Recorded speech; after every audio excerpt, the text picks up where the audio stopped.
तो फ्रेंड, आप सभी का स्वागत करता हूं आपके अपने YouTube चैनल टोटल साइंस में। तो चलिए आज हम लोग क्लास 10th का पहला चैप्टर, जिस चैप्टर का नाम है श्रम विभाजन और जाति प्रथा, उसके लेखक परिचय, जिसके बारे में किन के बारे में जी, तो आप लोग भीमराव अंबेडकर के बारे में आज हम लोग पढ़ेंगे लेखक परिचय। ठीक है, तो क्लास 10th के जितने भी स्टूडेंट इस वीडियो को देख रहे होंगे तो इस वीडियो को शुरू से लास्ट तक देखेंगे, तभी आप सभी को फायदा होगा। और आपका अगर नंबर उठाना है बोर्ड में तो शुरू से लास्ट तक, क्योंकि लेखक परिचय से हर एक साल आपको क्वेश्चन पूछता है। ठीक है, तो आपको देखना बहुत ही जरूरी है। ठीक है, तो चलिए हम लोग आज पहले चैप्टर है, देखिए आपके सामने यह बुक है, मेरे पास किताब है, इसी से आपको पढ़ेंगे और आप यहाँ पर देखेंगे, समझेंगे इनका जन्म कब हुआ था, क्या थे नहीं थे, उसके बारे में हम लोग। तो चलिए स्टार्ट करते हैं। ठीक है, आपके सामने है कि बाबा साहेब अम्बेडकर, आप लोग जूम करके भी देख सकते हैं। ठीक है, अगर आपके पास बुक है तो आप लोग सामने रख कर आप लोग किताब पढ़ सकते हैं। ठीक है, पढ़िए और समझिए। ठीक है, कि बाबा साहेब भीम अंबेडकर का जन्म 14 अप्रैल 1891 ईस्वी में हुआ था। कब हुआ था जी इनका जन्म? बाबा साहेब का जन्म याद रखिएगा, इनका जन्म कब हुआ था? तो 14 अप्रैल 1891 को। ठीक है, कब हुआ था? 14 अप्रैल 1891 को इनका जन्म हुआ था। ठीक है, अब चलिए इनका जन्म कहाँ हुआ था? तो महू मध्य प्रदेश में हुआ था। कहाँ इनका जन्म हुआ था? महू मध्य प्रदेश में।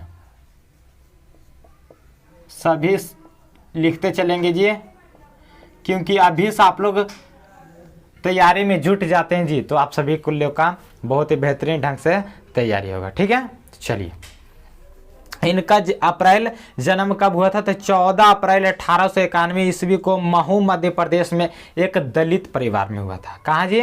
तो एक दलित परिवार में हुआ था। आप लोग को याद होगा, याद रखिएगा कि कब इनका जन्म हुआ? 14 अप्रैल 1891 में महू मध्य प्रदेश में हुआ था। चलिए आगे पढ़ते हैं। आप लोग यहाँ पर देख सकते हैं जी, और अपना किताब भी निकाल कर पढ़िए आराम से। ठीक है, और समझिए कि मानव मुक्ति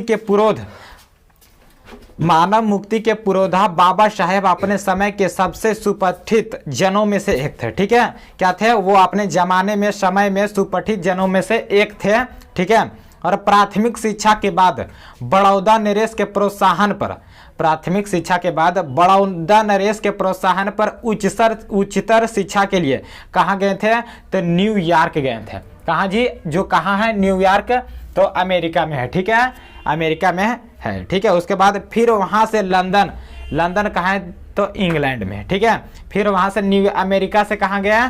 तो लंदन गए, यानी इंग्लैंड गए। उन्होंने संस्कृत का धार्मिक, पौराणिक और पूरा वैदिक वाड्मय अनुवाद के जरिए पढ़ा और ऐतिहासिक सामाजिक क्षेत्र में अनेक मौलिक स्थापनाएं प्रस्तुत किया। ठीक है, और उसके बाद देखिए जी कि सब मिलाकर वे इतिहास, मीमांसा, विभेदता, अर्थशास्त्री, समाजवादी, शिक्षावादी तथा धर्म दर्शन के व्याख्याता मिलाकर वे इतिहास, मीमांसा, विभेदता, अर्थशास्त्री, समाजशास्त्री, शिक्षा, ये सभी क्या थे? वे बनकर उठे थे। ठीक है, यहाँ तक आप सभी लोग बनकर उभरे। स्वदेश में कुछ समय उन्होंने वकालत भी किए थे। ठीक है, क्या किए थे उन्होंने जी?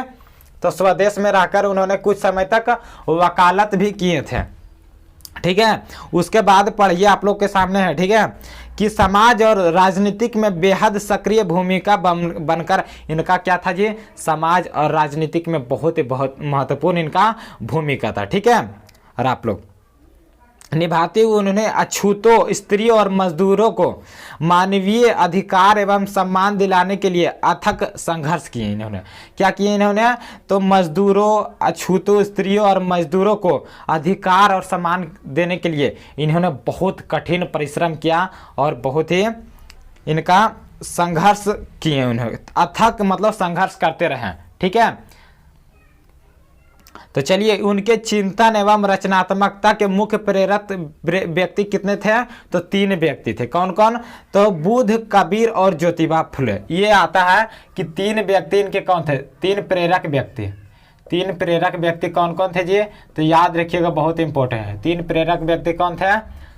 तो यहाँ पर लिखिएगा, पहला बुद्ध थे। ठीक है, पहला व्यक्ति कौन थे? बुद्ध थे। और दूसरा दूसरा कौन थे? कबीर थे, ठीक है। और तीसरा कौन थे? ज्योतिबा फुले, ठीक है। तीसरा ज्योतिबा फुले।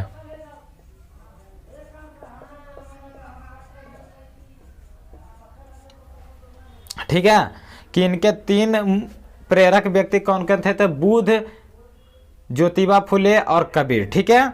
और भारत के संविधान निर्माण में इनकी भूमिका क्या था? बहुत ही महत्वपूर्ण था। इन्होंने बहुत ही कठिन परिश्रम किया और संविधान निर्माण में इनकी भूमिका बहुत ही महत्वपूर्ण थी, ठीक है।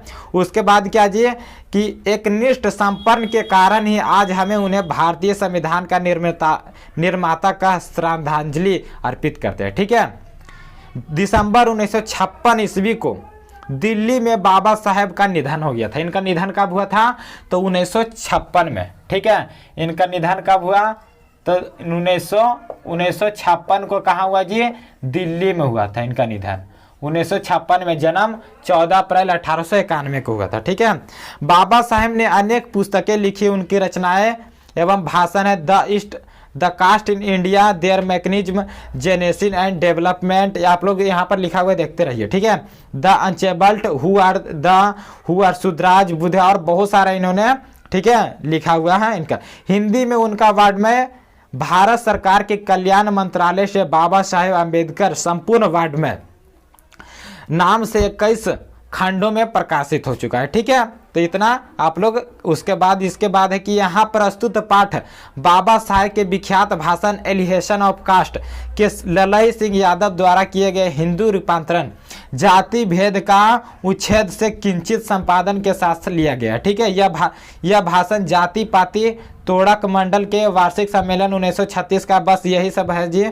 उसके बाद आप लोग पढ़ लीजिएगा, ठीक है। आप लोग मेन इतना आता है जी। उसके बाद आपको बता दिए इसका जो प्रमुख रचना भाषण है वो भी आपसे एग्जाम में पूछ लेता है कि द कास्ट इन इंडिया किसका लेखक है, ठीक है। इन्होंने इसको किसने लिखा थे? तो आपको ऑप्शन में 4 में अलग अलग दे सकते हैं, ठीक है। तो आपको फंसा सकता है, इसलिए आपको रचना, इनका जन्म, मृत्यु और इन्होंने, ठीक है, इनके प्रेरक व्यक्ति कौन कौन थे, बस इतना ही रखना है बस। तो चलिए, आज का सेशन आप सभी को कैसा लगा हमें कमेंट करके ज़रूर बताइएगा। तब तक के लिए धन्यवाद। फिर मिलेंगे इसी तरह नेक्स्ट वीडियो में। और सभी तरह का इस चैनल पर आपको पढ़ाया जाता है, मैथ, साइंस, सोशल साइंस, सब हर एक सब्जेक्ट का, ठीक है। तो चैनल को सब्सक्राइब कर लेंगे और ज़्यादा से ज़्यादा अपने दोस्तों के पास शेयर करेंगे। धन्यवाद।